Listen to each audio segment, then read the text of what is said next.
So I'm going to talk about the state of app marketing, and when I was thinking about the keynote, I was thinking, how do I set it up so that you see the amazing value that is going to be delivered here today? There's going to be a bunch of talks, or there are a bunch of topics that are so important, and to hear from real people who are doing this is just incredible. So naturally, I thought, let's bombard them with data.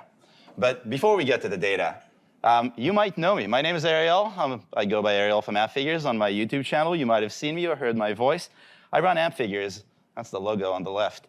I also do This Week in Apps, weekly newsletter, and I also do app teardowns. And I talk about App Store optimization all the time. So you might know me. We'll go with might. And if you don't, you can get to know me. I'll be here all day. So I'm going to start with where we are today. And this is all very exciting data, obviously, I can see. But who here knows what the mobile download index is? Not even, OK, we got one hand. There we go. Two hands. Thank you, David, in the back. So this is great, because now I'm going to explain it. But we'll get back to these numbers in a moment. The mobile download index is our way of looking at the industry in a way that doesn't rely on looking at specific data points. So we can look at the trend of downloads and the trend of revenue without having to worry about 9 billion or 9.2 billion or 9 billion, blah, blah, blah, 36. So we made this index so when your downloads go up or your downloads go down, or if you're thinking about investing in making your downloads go up, hopefully you are, you'll be able to tell if you're doing a good job or if the market in general is doing a good job, or if you should actually be putting money and effort into your app, depending on its category.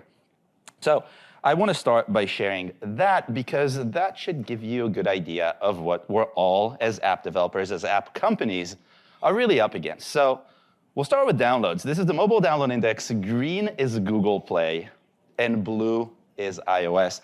It starts at 100 because it's an index. So if it's anything more than 100, we're doing really good. If it's anything less than 100, we're not, and that's what's happening. Downloads are actually trending down across the App Store and Google Play. And this is not bad in any way. This is just reality. And this is why we're all here, because we need to get more of those downloads. And we really need to work hard to get them. It's not easy in 2024 to get more downloads. More apps are fighting for fewer downloads. Keep that in mind. And when you see other speakers come on stage and talk about App Store optimization and really any sort of optimization, listen and take notes. It's really important because revenue is through the roof. Revenue is going up so much since 2018. And this is exactly why we don't look at the numbers. We want to look at the index, because look at what's going on here. App Store, again, is blue. Google Play is green. So Google Play is doing just about 2.5 times better than it did since 2018. The App Store is almost 5 times higher. That's incredible. So if you're fighting for those downloads, it's going to be worth it. And I think that's really the key here, because there is a prize at the end of the rainbow if you get to the end of the rainbow.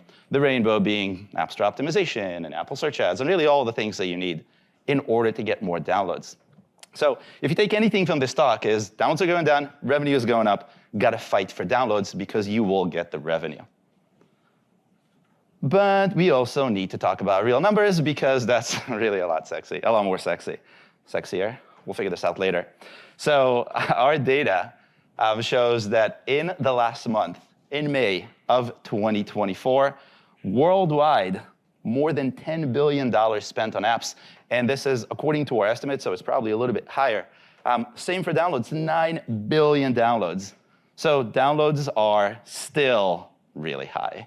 Revenue is really, really high. If you want to take a slice of this pie, you have to invest in continuing to grow those downloads. So what's in demand? That's the question I get asked all the time. Yes, it's games. Everyone wants games. So what I did was I analyzed the top 100 most downloaded apps. So this is by number of downloads, not by rank.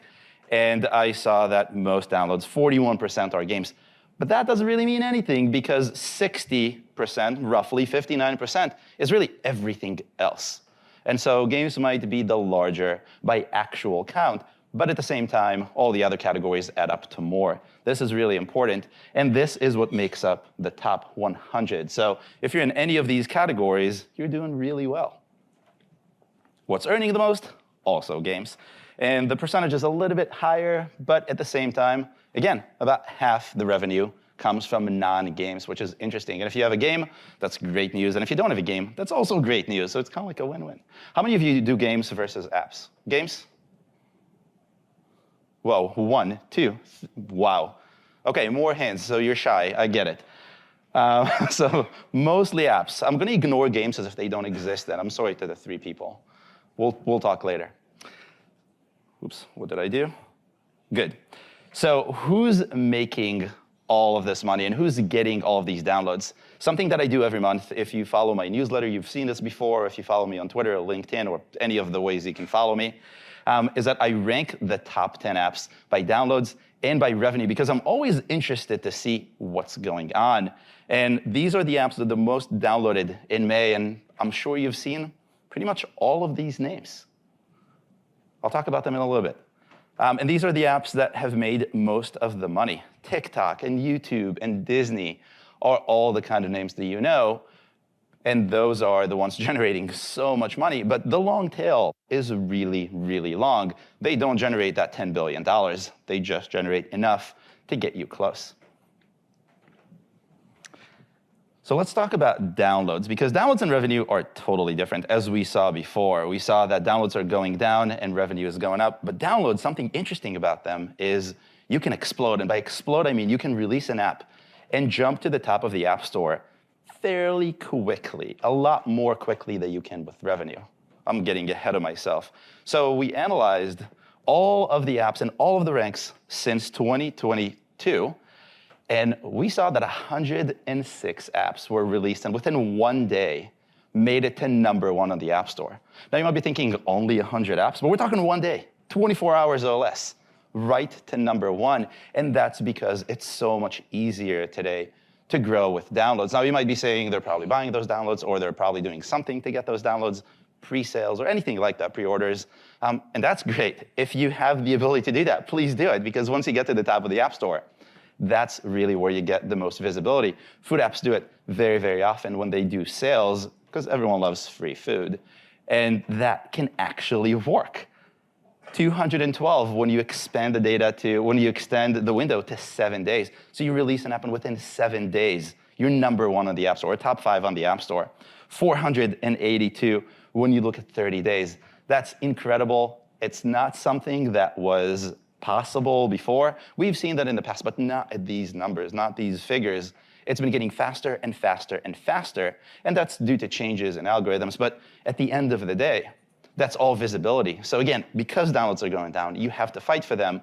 You have the tools to fight for them. And as you hear more speakers talk about how to actually do that today, again, take notes. This is what you should be focusing on.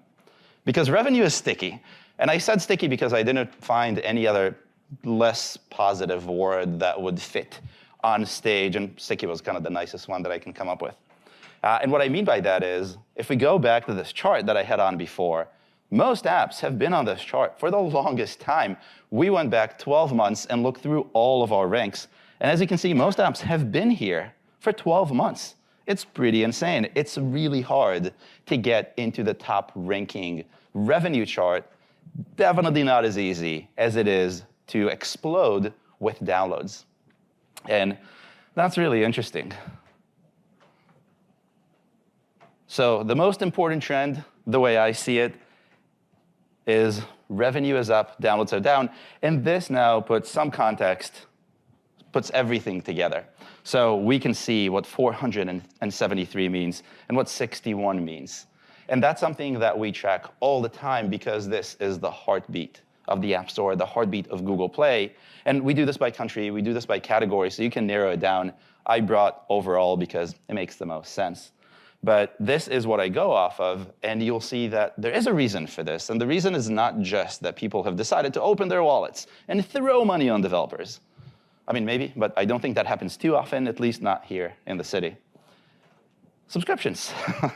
A lot of us have transitioned to subscriptions, and the market is now a lot more accepting of subscriptions. So in theory, people are opening their wallets, and they are ready to give you their money if you do that nicely. And I have the numbers to back it up, as you probably can imagine. So we looked at the number of apps they use subscriptions on the App Store and on Google Play. And it's a tiny, tiny, tiny fraction. This is 3.9%, not even 5% of apps. But then you look at the revenue, and hopefully this makes sense. It's a lot. It's almost 50%. Not exactly 50%. I think it's 54 or 55, something like that. It's been at least 12 hours since I put this together, so I don't remember. But a lot of the money is coming from subscriptions, and for obvious reasons, subscriptions keep working. So if you fight for your downloads, you will get them. And then if you monetize with subscriptions, you will actually retain that, and you can make more with your downloads. Of those of you who make apps, how many of you use subscriptions? There we go. OK, preaching to the choir. So you know this. Hopefully, this makes it more interesting because now you know that if you optimize those subscriptions, you can make even more money. And there are a few talks, I believe, on optimizing subscriptions. I think the one after me is about revenue optimization. So pay attention. It's going to be important. Now, I wanted to dig in a little bit deeper, and I think I have a few more minutes, so it's perfect. But I started digging in deeper into the top 100 apps. And the reason I wanted to do that is because those apps make the most money. And so you want to see what those apps are doing. And if we can see what those apps are doing, we can do the same thing. Easy, right? I actually have a few tips for this as well. So this is the top 100 apps. Well, this is like the top 10, but there's more below, I promise. I did want to do animations. So good keywords are a must. And if you know me, you're probably thinking, he's just saying the things that he's really good at. Backhanded compliment. But that's not just it. Oh, no, this got messed up. But 49, about half of all the top apps, and this is apps and games, not just apps, use keywords in their name. And one of the most challenging conversations that I have with developers, the big ones and the small ones, is that you have to describe your app. Now, some of you will be like, yeah, I do that all the time. I swim in keywords. And some of you will say, nah, I want my name to remain clean. If you want your name to remain clean, you're not going to make any money. So please stop with that and make sure that you do. And the way to do it is actually really, really easy. Describe your app. That's really what you have to do. Describe your app so people can get it, so the algorithm can get it. But in general, so there's more to go off of. Reddit doesn't do that. I think it's really missing out. Reddit is probably thinking, everyone knows Reddit, right? And the answer is nope. Not enough people know Reddit. There could always be more. Spotify gets it, and they describe what Spotify is. They could have just said Spotify, because everyone knows Spotify. But that's not true. That's not true at all, even though Spotify is humongous. DoorDash is the same thing. They're not just going with their name. Even Amazon, everyone knows Amazon, right? Everyone has Prime. Even they're going with keywords. So make sure you do it. The little tip that I have is don't trust your gut. Your gut is always wrong when it comes to keywords. So make sure that you use any sort of a tool to understand what the keyword is and if you can compete in it. If you need content on that, I have a ton of stuff on my YouTube channel, or come see me at the Appfigures table, and I'll give you some more secrets. The other, and this one was a little bit interesting. I've talked about this a whole bunch of times, but the number is just going up and up. Everyone is using Apple search ads, and for a reason. It definitely makes sense. You want to catch people when they are searching for something. There is this intent. This is really off, but 80% of the top 100 apps, 80 out of 100, use Apple search ads. Isn't that crazy? 80 of the top 100 apps. That was just huge to me. This number was 40% last year. It was 50% a few months ago. It's grown to 80, so everyone is trying this at different capacities. Temu has like 30,000 keywords. Other apps have thousands. It's one of those things that if you do, because it's getting so competitive, you have to use long-tail keywords, meaning you have to use keywords that are so specific that they're probably not going to have a lot of traffic, but you need a lot of them. So if you can see, if you're competing with Temu, copy all of their keywords. Super easy. They thought about it already. They probably copied it off of someone else. So ultimately, reuse and grow those campaigns. That's kind of the biggest tip that I can give for Apple search ads. And you're only going to pay what's actually being used. So at the end of the day, you're not missing out on anything. And then last one for you is price optimization is a must. You saw those charts. If downloads are on their way down and revenue is on its way up, for every one download, you want to extract, squeeze, as much revenue as you can, and that's really going to help you. I recently did a live chat with a live stream with a subscription optimization guy, Dan, who shared a bunch of interesting things. And one of the bestest tips that I can give, and I specifically said bestest, it's not a typo, is that you have to think about your annual subscription. I ran out of words.